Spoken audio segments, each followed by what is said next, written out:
Students, बात करेंगे आज हम प्रोजेक्टाइल मोशन की।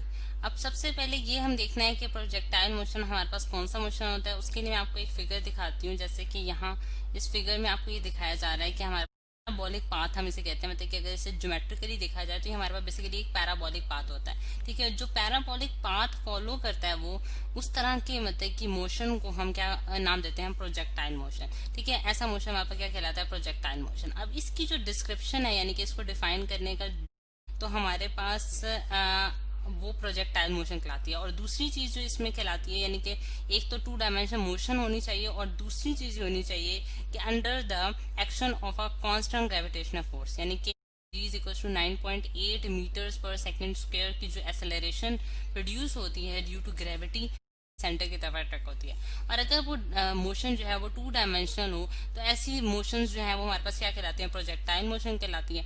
अब अगर हम देखें स्टूडेंट्स कि हमारे पास प्रोजेक्टाइल मोशन में बेहतर एक्सप्लेन किया जा रहा है कि जिस तरह से आपने इसके मिड पाथ से जो है यानी कि यहाँ से आपने उस चीज को जो है वो डिफाइन किया है। जिस तरह से मैं ग्रीन कलर से शो कर देती हूँ, ये ठीक है। यहाँ से अगर आपने उसे डिफाइन किया यानी से आप यहाँ से आपने उस पर कोई जो है उसको कोई इनिशियल वेलोसिटी प्रोवाइड की है। ठीक है, कोई बॉल को आपने इनिशियल वेलोसिटी प्रोवाइड किया इन द हॉरिजॉन्टल डायरेक्शन। ठीक है, लेकिन हॉरिजॉन्टल वो कुछ हॉरिजॉन्टल मोशन भी परफॉर्म कर रही है और साथ साथ जो है उसके ऊपर जो है वो ग्रेविटी भी एक्ट कर रही है जो कि उसको नीचे की तरफ धकेल रही है। यानी कि वो नीचे की डायरेक्शन में भी मूव कर रही है और हॉरिजॉन्टल डायरेक्शन में मूव करती है। क्योंकि आप देख सकते हैं कि यहाँ से यहाँ उसने एक हॉरिजॉन्टल डिस्टेंस भी ट्रेवल किया है और साथ ही साथ उसने एक वर्टिकल डिस्टेंस भी ट्रेवल किया है। तो इस वजह से हम ये कहते हैं कि ऐसी मोशन जो होती है स्टूडेंट्स हमारे पास क्या कहलाती है, 2 डायमेंशनल मोशन, जो कि प्रोजेक्टाइल मोशन में एग्जिस्ट करती है, जिसमें बॉडी जो है वो बोथ मतलब कि बोथ डायरेक्शंस में मूव कर रही होती है। यानी कि इसकी वैल्यू भी हम कैलकुलेट करेंगे। अब सबसे पहले अगर हम देखें स्टूडेंट्स कि हमारे पास जो हॉरिजॉन्टल डायरेक्शन में जो हमने इसको एक इनिशियल वेलोसिटी प्रोवाइड की है, यहाँ मैं लिख भी देती हूँ, इनिशियल वेलोसिटी जो हमने इससे प्रोवाइड किया स्टूडेंट्स, यानी कि उसको जो हमने नाम दिया है वो हमने क्या नाम दिया है कि Vx का नाम दिया है। ठीक है, Vx अगर हमारे पास इनिशियल वेलोसिटी है जो कि हमने इस बॉल को दी है जो कि हॉरिजॉन्टल डायरेक्शन में लग रही है, तो हम ये कहते हैं कि इस डायरेक्शन में जो है वो एक्सेलरेशन की वैल्यू यानी कि ax की वैल्यू हमारे पास 0 हो जाएगी। कोई एक्सेलरेशन प्रोड्यूस नहीं होगी इन द हॉरिजॉन्टल डायरेक्शन।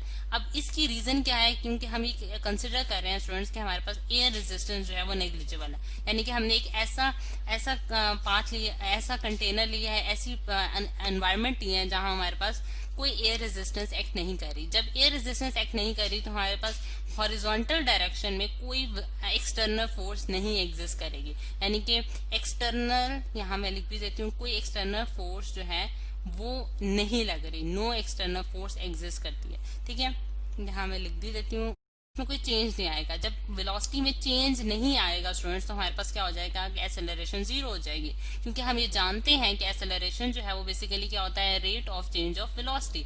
अब इसके ऑपोजिट अगर हम वर्टिकली मतलब कि जो हमारे पास वर्टिकल मोशन है उसको देखें तो वर्टिकल में हमारे पास ग्रेविटी जो है वो मेजर पार्ट प्ले कर रही है। यानी कि ग्रेविटी हर पॉइंट पे उस बॉल पे एक्ट कर रही है जो कि इसको नीचे की तरफ धकेलने की कोशिश कर रही है। तो अगर मैं ये जानना चाहती हूँ कि मेरे पास जो बॉल है वो हॉरिजॉन्टल डिस्टेंस कितना ट्रेवल करेगी, हॉरिजॉन्टल डिस्टेंस कितना ट्रेवल करेगी मतलब कि ड्यूरिंग इट्स मोशन, तो फिर वो हम किस तरह से निकाल सकते हैं स्टूडेंट्स। के लिए हमने एक फॉर्मूला जो है वो पढ़ रखा है। अगर मैं स्क्रॉल डाउन कर लेती हूँ थोड़ा सा स्क्रीन को, कि हॉरिजॉन्टल जो डायरेक्शन आ जाती है वो हम अगर मैं x से डिनोट करती हूँ तो x is equal to vt हमने फॉर्मूला पढ़ा हुआ है। ठीक है, तो x is equal to v जो है स्टूडेंट्स वो हमारे पास वो वेलोसिटी होगी जो कि इनिशियल वेलोसिटी हमने प्रोवाइड किया है उसको। ठीक है, तो vx इंटू टी आ जाएगा हमारे पास।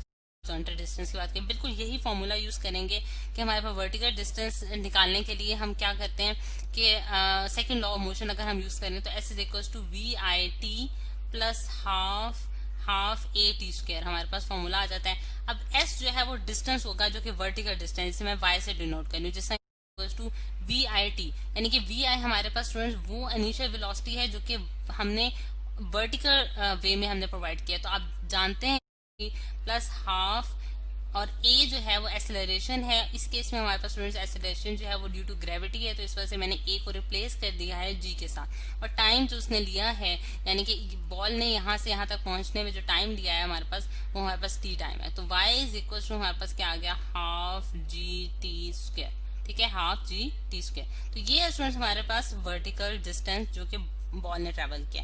अब अगर हम देखें तो ये इस तरह से हम जो है इसको देख सकते हैं। अब यानी कि हमारे पास इसकी एग्जांपल्स अगर देखें स्टूडेंट प्रोजेक्टाइल मोशन की, तो हमारे पास बहुत सारी एग्जांपल आ सकती हैं। जिस तरह से हम कहते हैं कि अगर हम मिसाइल को लॉन्च करते हैं लॉन्चिंग पैड से, तब उस केस में हमारे पास जो है वो भी हमारे पास एक प्रोजेक्टाइल की एग्जाम्पल है। इसी तरह क्रिकेट बॉल को जब आप बैट से हिट अप करते हैं तो वो भी एक प्रोजेक्टाइल है। इस रेजोल्यूशन ऑफ द कंपोनेंट्स को यूज करते हैं। अगर हम देखें स्टूडेंट्स की ये वाली चीज यहाँ में अब दोबारा वापस आती है, हॉरिजॉन्टल के साथ जो एंगल बन रहा था वो हमारे पास थीटा था। अब ये जो कंपोनेंट है वेलोसिटी का, यानी कि ये जो हमारे पास वेक्टर है वेलोसिटी, इसको अगर हम रिजोल्व करें दो कंपोनेंट्स में, तो हम जानते हैं कि हमारे पास ये रिजोल्व होकर हमारे पास इसका वर्टिकल कंपोनेंट आ जाएगा। ठीक है, तो ये दो इसके कंपोनेंट्स हो गए हमारे।